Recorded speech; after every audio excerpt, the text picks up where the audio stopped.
Hello everyone, welcome to BAJIRAO IAS Academy, the Hindu News Analysis.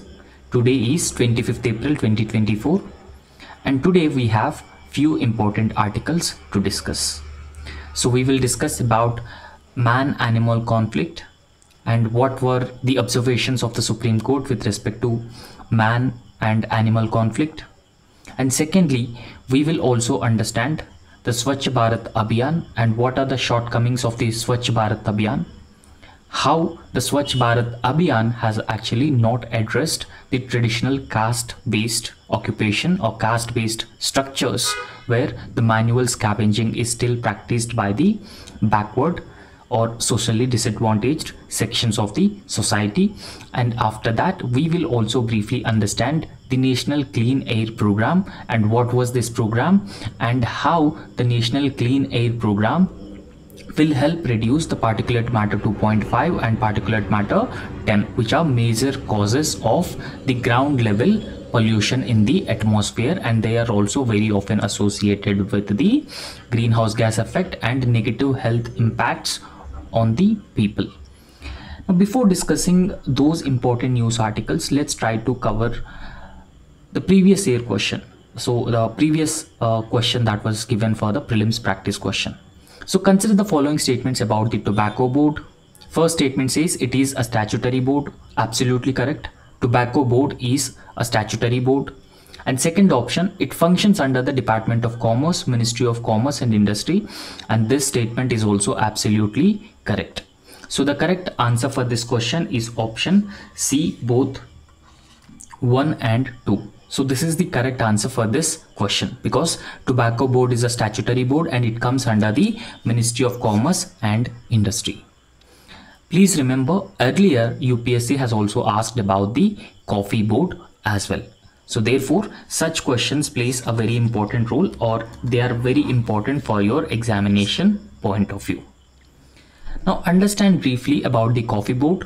It is a statutory board. Statutory board is because it is formed by an act of Parliament.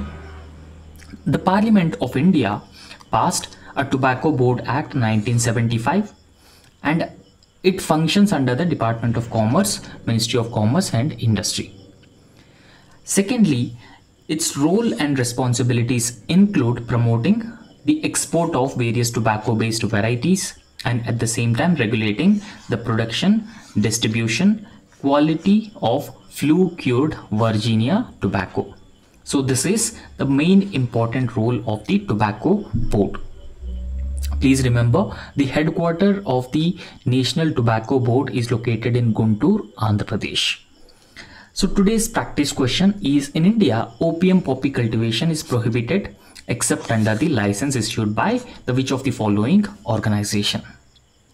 Opium is a drug-based plant and the cultivation of opium is prohibited but except with the license issued by which of the following agencies the poppy plant can be cultivated. So the options are Indian Council of Medical Research, National Biodiversity Authority, C, Central Bureau of Narcotics, and D, Central Drug Standards Control Organization. So please try to answer this question in the comment section and I'll be giving you the correct answer in the next class. So some important news articles that I have already told you. The first and foremost, we are going to discuss about the human-wildlife conflict, or it is also known as man-animal conflict. So recently, Supreme Court of India made some interesting remarks with respect to wildlife and forests. And the wildlife forest based comments also have a linkage with the human wildlife conflict, so that we have been observing in present days. And in fact, if you look at the anthropogenic activities or human activities such as urbanization, industrialization, infrastructure development in the habitats of wildlife have been the major causes of fragmenting existing forest tracts, and at the same time the human beings have been directly contacting with the animals because of the fragmentation of the existing forest patches or forest tracts, and that is very often leading to the man-animal conflict or human-wildlife conflict. Now, in this respect, the Supreme Court of India made some interesting observations. Now, first and foremost, we'll try to understand the context of this news article. So the context is that human-wildlife conflicts actually pose a significant danger to a very existence of forests and the wildlife. So how it poses a significant danger to the existence of forests and wildlife? Because a regular human and wildlife conflict would either pose a risk or danger to the human beings or to the wildlife. But here, very often human beings overpower the wildlife, and that leads to the killing of the wild animals. Indiscriminate killing of wild animals by the people would very often lead to the declining population of wildlife. Now, if you can see, the biodiversity has been declining at a faster pace, and one such reason can be the human-wildlife conflict. And in fact, the indiscriminate killing of animals would also lead to the declining biodiversity. So in fact, please understand, all these ecosystem services are provided by an array of different animals and plant species. And here, a complex web develops where one depends on the other. And if this biodiversity declines, entire food chain and food web would collapse, and then that will also impact the human populations and human existence as well. So because of that reason, the human-wildlife conflict would pose serious dangers to the very existence of forests and wildlife. However, in this respect, there is a need for balance to strike, which takes into account the rights of both stakeholders. The stakeholders here, human beings, and at the same time the wild animal populations. Now we need to strike a proper balance between the rights of both the stakeholders. Then we must reduce the incidence of human-wildlife conflict, and we should also reduce the killing of wild animals by the human beings. Now briefly understand the definition of human-wildlife conflict. So what exactly is this human-wildlife conflict? So it is a conflict refers to the negative interactions between the humans and wildlife. So the interaction between humans and wildlife is not considered as a positive interaction, because in this negative interaction, it has been either leading to the killing of wild animals or posing significant risks to the human populations, and the human-wildlife conflict is very often resulting in the destruction of the crops or destruction of the agriculture.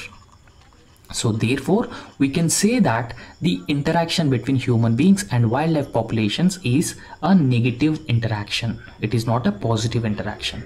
And this negative interaction is having a lot of undesirable consequences. Now, undesirable consequences in the sense that it will lead to either killing of the human beings or the wild populations. Now, if it leads to the killing of wild populations, then what happens? It will impact the existing ecosystems and existing biodiversity. So therefore, it will have a lot of impact on the habitats and the wildlife populations. Okay, so these will be the undesirable consequences we face because of the human-wildlife conflict. Now, why this is in news? It is also important that we must understand why the Supreme Court has said about Supreme Court has made interesting comments about the human-wildlife conflict, because recently in Assam there was a wildlife sanctuary which was known as Pobitora Wildlife Sanctuary. And in this Pobitora Wildlife Sanctuary, there was an issue with respect to the demarcation of the boundaries.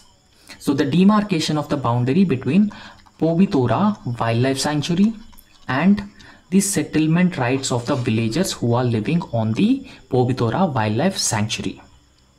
And the settlement rights of villagers include the marginalized sections, scheduled castes, scheduled tribes, backward communities who reside within the premises of the sanctuary. Now, if you look at the sanctuary or any other national park, it has core area and the buffer area. So core area should not be disturbed, and core area is very important for the wildlife populations. However, increasing settlements of people inside these wildlife sanctuaries and national parks in fact poses significant risks to the wild populations, and they also increase the human wildlife conflicts. Human and wildlife conflicts. So because of that reason, the Supreme Court has taken up this matter with respect to the Pobitora Wildlife Sanctuary in Assam. Now, what was the observation of the court in this respect? So the court's observation was that forests and wildlife will not exist anymore if there is a conflict between animals and humans and this problem is not resolved. Now we need to accept that the human wildlife conflict is actually an issue and that must be resolved and that must be addressed. If it is not addressed, over a period of time, what happens? The human wildlife conflict would reach to its peak. Then it would be very difficult to control the declining populations of existing wildlife. So because of that reason, the Supreme Court rightly said forests and wildlife will not exist if the conflict between humans and wildlife populations is not resolved. So what are the major reasons for the human wildlife conflicts? So there are a set of reasons, and those reasons are mostly responsible for the increasing incidences of human wildlife conflicts. So first and foremost reason that we need to understand is industrialization and rapid urbanization that we have been observing since last few decades is one of the major reasons for the fragmentation of forests or contamination of existing resources or degradation of the existing resources. So that has been a leading factor in the human wildlife conflicts because so they have resulted in the conversion of forest land, and as a result the habitat for the wildlife is decreasing. Now if I can tell you one example of industrialization where it could fragment the forest areas, imagine that the bauxite is extracted from the forest in Odisha or Chhattisgarh. So in order to mine bauxite or in order to mine coal to meet our energy requirements, what we do, a large scale deforestation or the fragmentation of the forest would take place. And this deforestation and fragmentation of forests would ultimately lead to these wild animals coming in contact with the human populations. And that could further drive the increasing incidence of human wildlife conflicts that are undesirable, or they are negative interactions between the human beings and the wildlife populations. And after that, we should also understand how transportation networks are also the major causes of human wildlife conflict. Now if you look at the most of the highways, the national highways, the railway networks which have been passing through the sensitive areas in those national parks and wildlife sanctuaries. So in between a forest, if you lay a road, then of course you have been segregating the forest into two parts. So earlier the animals used to roam freely across this huge forest land, but when you construct a road, a highway in between the forest area, now you are fragmenting the existing forest into two parts. Now animals would have to cross these national highways to reach to the other side. And this is where the problem comes, and in this place very often the animals are being collided with the vehicles, and that could also leading to the large scale death of wild animal populations. So one such example that I can give you is in Assam. Every year you very often hear about animals are being collided with the trains because the railway lines have been passing through the sensitive regions, or they are passing through the forest and they are fragmenting the existing forest, and that lead to the increased collision of these elephants with the foreigns. So that has led to the declining elephant populations. So therefore both road and rail networks and they are passing through the forest actually led to the animal being either injured or lead to the large scale killing of animals, because accidents or collisions have been taking place across these roads and railway lines which have been passing through these forest areas. And after that we have to understand the impact of growing population on those forests, and at the same time degradation of resources, and how it has been a driving factor for the human wildlife conflicts. Now, growing human population is also another factor that we need to understand here, because many human settlements are being built near the edges of those protected areas. For example, imagine this area A is a protected area. So protected area can be a wildlife sanctuary, a biosphere reserve, or a national park.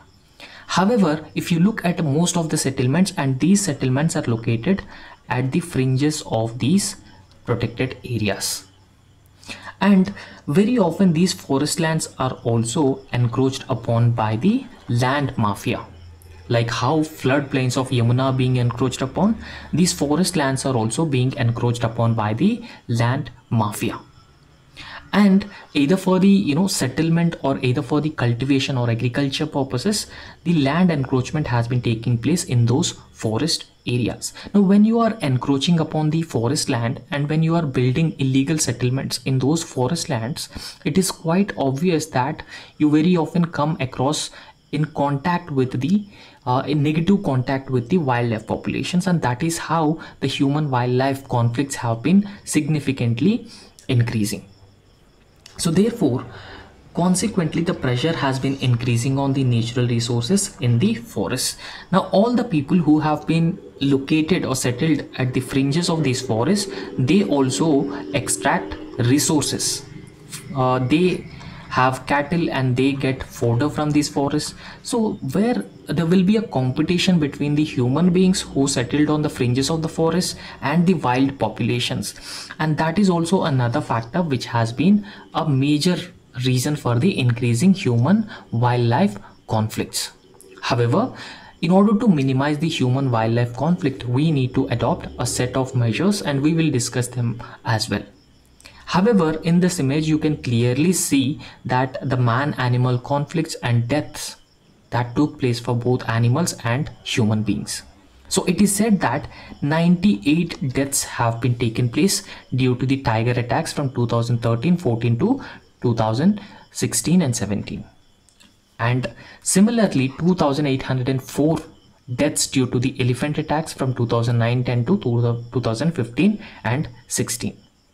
The government has spent 15 crore for the conflict mitigation, the human wildlife conflict mitigation. The government so far spent 15 crore rupees. However, the government has also taken certain measures to reduce the human animal conflicts. For example, creation of an elephant corridor, the underpass bridges, the underground bridges as a safe passages for these animals, where the railways or roadways are built across these forests, are some of the measures that the government has been taken in order to minimize or reduce the human wildlife conflicts. Now, in this context, what should be the way forward, or how we can minimize or reduce the human wildlife conflicts? So we must create more protected areas, and there should be a buffer zone as well. Now, please understand, imagine that this is a protected area, and in this protected area, around the protected area, there were minor settlements also. So some minor settlements also around the protected area. But when we are creating the protected area, we must be able to segregate the settlements and the protected area with a buffer zone. Okay, so this area, so all this area must be a buffer zone between the settlements and the protected area, and that is how we can minimize the conflict between the human beings and the wild populations.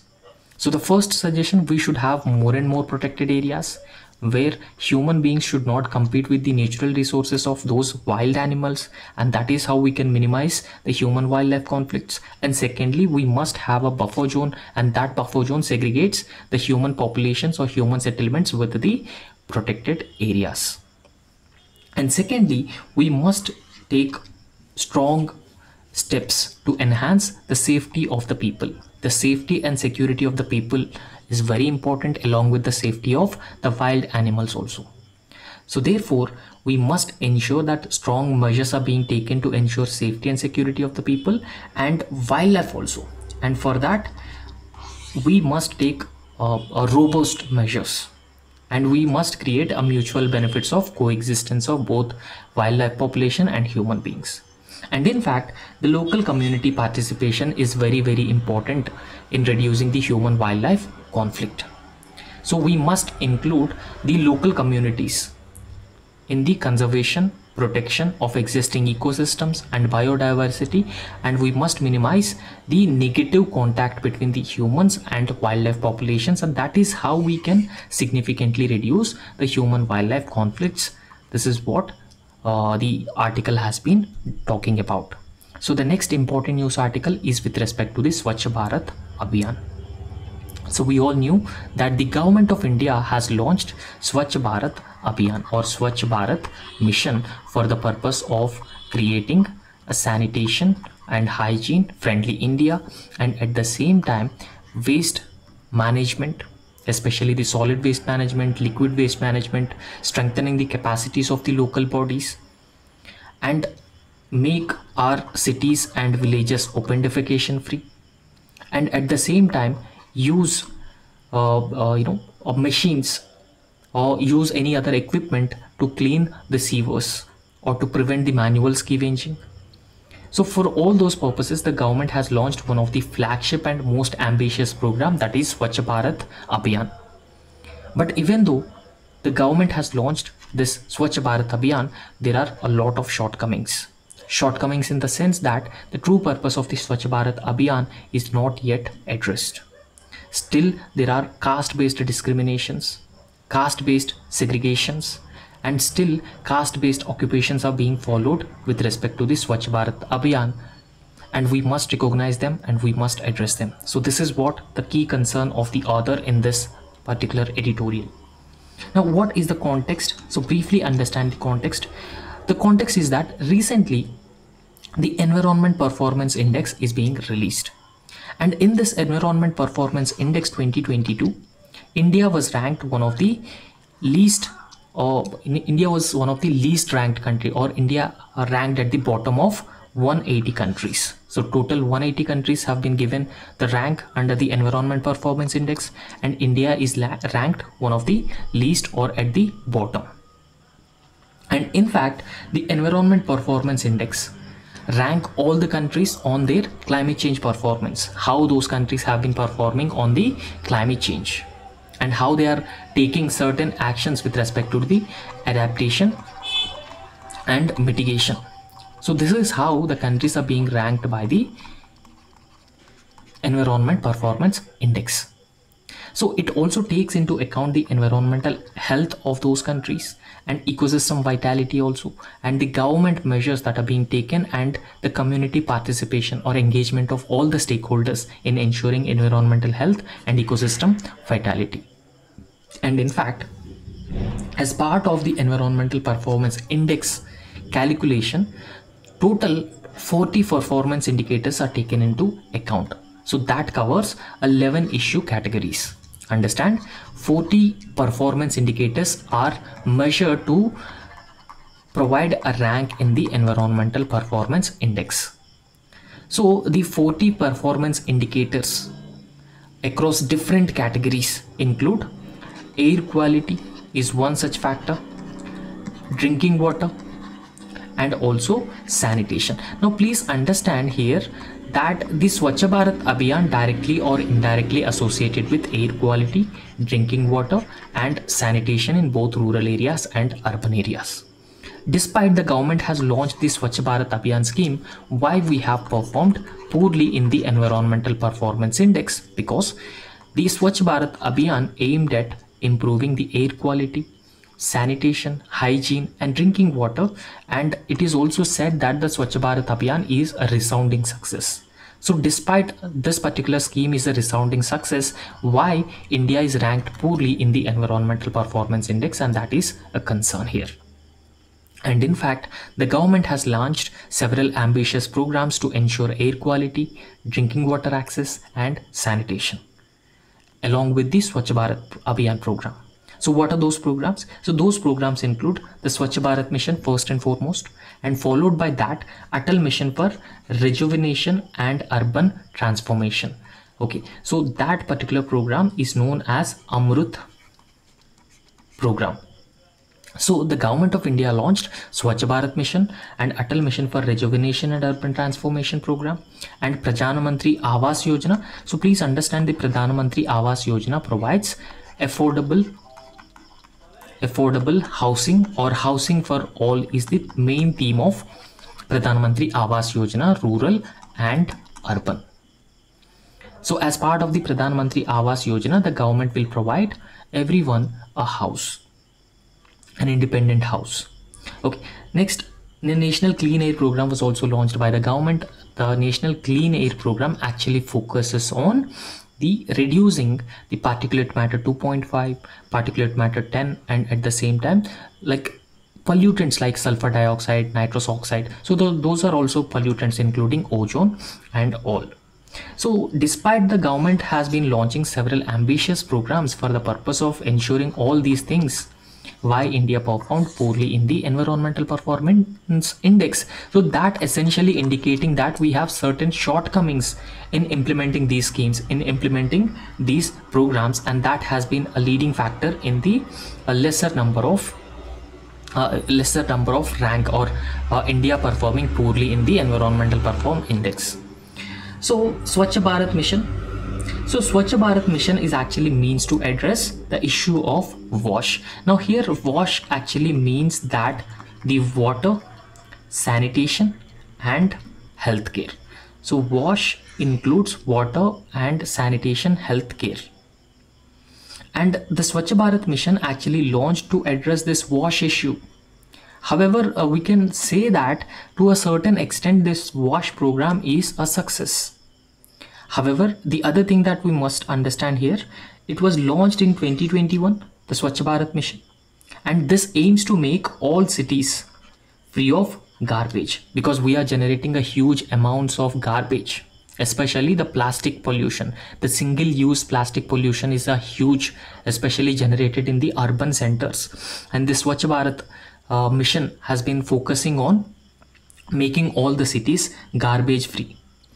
Sanitation, waste management in India are actually associated with the wide prevalence of caste system also. Now if you look at the waste management and sanitation, generally traditionally in India it is being looked as a duty of the least benefited sections of the society, such as scheduled caste or scheduled tribes. But even after this Swachh Bharat Abhiyaan is being launched, the waste management and sanitation is being looked upon as the responsibility of the weaker sections of the society. So that has to change, because the Swachh Bharat Mission actually tried to create a narrative that sanitation is everyone's job. So this is not specifically belong to one particular category of people. It is not particularly belong to one section of the people. Rather, sanitation and hygiene is everyone's responsibility. That is in line with the Mahatma Gandhi's idea of sanitation and hygiene. However, instead of emphasizing on the individual responsibility of Swachh Bharat Mission, so it has ended up continuing the same old caste-based practices of cleaning the toilets or managing the waste by the weaker sections of the society, and that is where the problem comes here. And in fact, the union government also claims that India is now fully declared as a open defecation free. However, it is far from the reality. Even though the government has declared that now it is not a caste-based occupation, managing waste and sanitation is not a caste-based occupation, and all of our villages and urban centers are declared the open defecation free, but it is reality is still far. Okay, so it is far from the reality. So what is happening in the reality? So in the reality, the poor quality of construction of toilets under this scheme.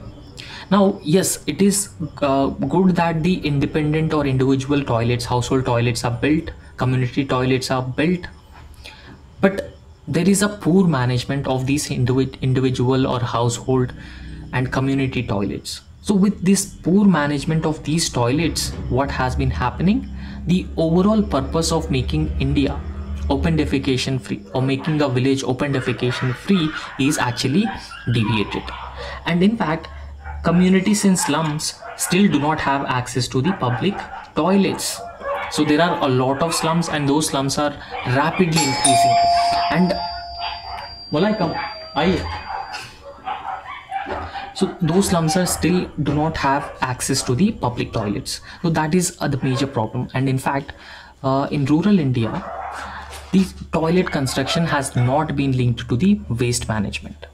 So when we link the toilet management with the waste management or waste treatment, so that is how it plays a very important and a very crucial role here. Okay, so in fact there are certain peri-urban areas also. So in these peri-urban areas, the fecal sludge which is being generated is tossed into the environment. Okay, so that is one thing that must be changed here, because when we are doing this, it's still resulting in contamination of the existing environment, contamination of the existing natural resources. So therefore, septic tanks are cleaned by manual scavengers and sludge is thrown into the various water systems, and that have to be ensured here. And after that, the Swach Bharat mission was to reduce the involvement of the people in waste management.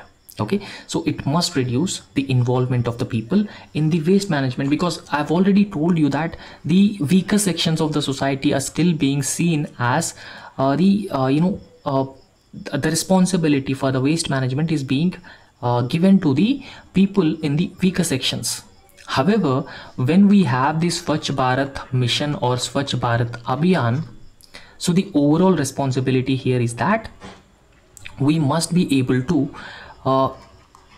set up a capital intensive technologies. For example, Bandicoot, a robot which is being launched in Kerala and Tamil Nadu, and the responsibility of Bandicoot is to clean all the septic tanks. Or Bandicoot is actually a robot which could clean all the manholes safely without the intervention of the human beings. Human beings will not be used for the cleaning of those toilets. And one of the environmental performance index features actually exposes the unsustainability of our developmental process. Yes, India has been registering a growth rate, but it is still unsustainable in nature. Unsustainable in the sense that even though the government has been launching various programs and taking up number of policy initiatives, where the problem lies is that implementation is a challenge, and still we have been contaminating the existing resources. Degradation of existing resources has also been taking place, and because of that reason we can clearly say that the development is not sustainable in nature. So the development process is not actually sustainable in nature, and that is where the problem comes. And in fact, the climate scientists have said that the reasons for the current problems are anthropogenic and systematic in nature. So they are systematic problems. Okay, so they are actually systematic in nature, and those systematic problems must be addressed here. And in this context, there are certain measures or a way forward that can be followed in order to address these issues. So one thing is that our development models must be altered. So altered in the sense that, if I can tell you one example, this Swach Bharat mission or Swach Bharat Abhiyaan is being launched. Now people should not be used for cleaning toilets or for the waste management or for the sanitation. Rather, we must employ the capital intensive technologies for the manual scavenging. We should not use people directly. And secondly, we have to link the policies to human rights in order to tackle these issues. So we must tackle these issues, and that is very important. Okay, so we have to link the existing policies with the human rights of the people, and that is what the Supreme Court has done recently. The Supreme Court has recognized right against climate change as part of Article 21 and Article 14 of the Constitution, because the climate change has been impacting both Article 21 and Article 14, because it has not been impacting all the people equally. The poor are more vulnerable compared to the rich people. So therefore, in this context, whatever policies we brought, so those policies must be linked to the human rights in order to tackle the existing issues or existing challenges. So the next important news article is with respect to the National Clean Air Program. So please understand, the government of India has launched National Clean Air Program in order to address the problem of pollution, the environmental pollution. So we all knew that there are certain factors which have been contributing for the excessive pollution in the atmosphere. Now if I can tell you the pollutants, so they include the particulate matter 2.5 and particulate matter 10, along with the sulfur dioxide and even the ground level ozone. All these factors have been contributing to the environmental pollution or air pollution. And what are the major sources of environmental pollution? So this air pollution, the major sources include the vehicular emissions, because these vehicles use fossil fuels, and those fossil fuels very often releases elements like ozone and particulate matter 2.5, particulate matter 10, and sulfur dioxide, nitrogen oxides. So they are major pollutants. And after that, the industrial emissions are also responsible for the large scale air pollution in India. And followed by that, we very often come across the stubble burning that has been taking place in the northern part of India, where farmers have been burning their stubble. So this stubble burning is also responsible for the increased air pollution in India. And after that, the construction or construction dust or construction waste and landfills are all these factors actually responsible for the excessive or increased levels of air pollution in India. So in order to address the issue of air pollution, and in order to deal with all those sources of air pollution, the government of India launched the National Clean Air Program. So the government was launched this National Clean Air Program in the year 2019 to address the increasing air pollution across the country. Now briefly understand the context of this issue. So the government of India initiated a National Clean Air Program in the year 2019. However, the goal of the National Clean Air Program is to reduce the atmospheric particulate matter 2.5 and particulate matter 10 from the concentration or by concentration by 20 to 30% by 2024. So it is based on the 2017 levels. So however, this target was subsequently revised to a more ambitious target or more ambitious goal of 40% reduction by 2026. Okay, so now we'll understand what exactly is this National Clean Air Program. We have understood that there are certain implementation issues with respect to the National Clean Air Program, and that has been resulted in poor outcomes. Even if we implement the National Clean Air Program, the objectives are not actually fulfilled. Now, what are the major impediments in the implementation of National Clean Air Program? Now, if you look at the particular program, the cities have been continuously violating the particulate matter levels.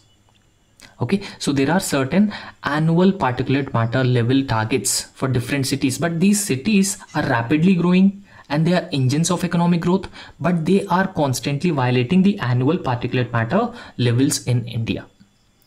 So therefore, we must prepare and implement the clean air action plans, and they are very important to make sure that these cities are actually following the action plans. They are implementing these action plans in the letter and spirit. And at the same time, there is also a huge inconsistency in the implementation of National Clean Air Program. Though most cities are proactively submitting their clean air action plans, their implementation has been seeing an inconsistency, or their implementation is inconsistent. So it has not been yielding the positive results. And after that, the implementation issue is also another factor, because if you look at allocated funds to deal with the air pollution, only 60% of the allocated funds have been utilized so far by the majority of the cities. And in fact, 27% of the allocated funds were spent by few cities. Okay, so this is a very poor spending record on the part of the cities to deal with the air pollution. Now see, we have ambitious targets, ambitious goals to deal with the air pollution. And at the same time, we must also be able to take proactive actions to deal with the air pollution. And that is how we can combat or conquer the air pollution. Because see, when air pollution levels have been significantly increasing, they have been violating Article 21 of the Indian Constitution. Because Supreme Court rightly said that right to clean environment is a fundamental right under Article 21 of the Constitution. If governments fail to provide a clean environment, and that is a clear violation of Article 21 of the Indian Constitution. And if you look at the number of approvals that are being given, the approvals are being delayed. So the implementation delays and shortcomings in the implementation are actually hindering the National Clean Air Program's overall success, particularly delays in approvals from the competent authorities. The authorities have not been approving these clean air plans. And there is also a lack of standard operating procedure also. Because of a lack of standard operating procedure, that has also been creating a lot of implementation issues for the National Clean Air Program. Now, what are the other issues that are being associated with the National Clean Air Program in the implementation? There is also absence of well-defined timelines and that have been creating further delays. See, these action plans, when they are delayed continuously, then it also results in certain challenges while implementing them, and they also aggravate the existing levels of air pollution. And after that, in bureaucracy, we very often see red tapeism and resistance to change, red tapeism, and a huge procedural delays that we generally observe in traditional bureaucratic structures. And these things have actually raising a lot of doubts with respect to the overall effectiveness and efficiency of proposed mitigation measures which are being aimed at reducing the levels of air pollution in India. Now, what are the required measures that must be taken in this respect? So there are certain measures that have to be taken. Firstly, there is a need of swift implementation on the ground. Okay, so whatever proposals or whatever action plans we brought in, they have to be implemented swiftly on the ground. And we must focus on reducing the bureaucratic red tapeism by utilizing shared and standardized technical evaluations. So this is a very, very important and first and foremost measure that has to be undertaken. And after that, there is a need for prior budgeting and time management. So prior budgeting and time management are actually twin pillars for the successful implementation of the National Clean Air Program. So this program or action plans should be implemented on a timely basis, and budgets should also be allocated, and those budgetary allocations must be spent to combat the air pollution as well. And at the same time, we must also look for the technical feasibility, budgeting and time estimates, and they are actually made part of these National Clean Air Program plans. So overall, we must have a holistic and a comprehensive action plan to deal with the air pollution. We must combat the air pollution by taking into account all those things. So that's all in this lecture, and thank you so much. And please subscribe to our YouTube channel and also hit the like button, and thank you.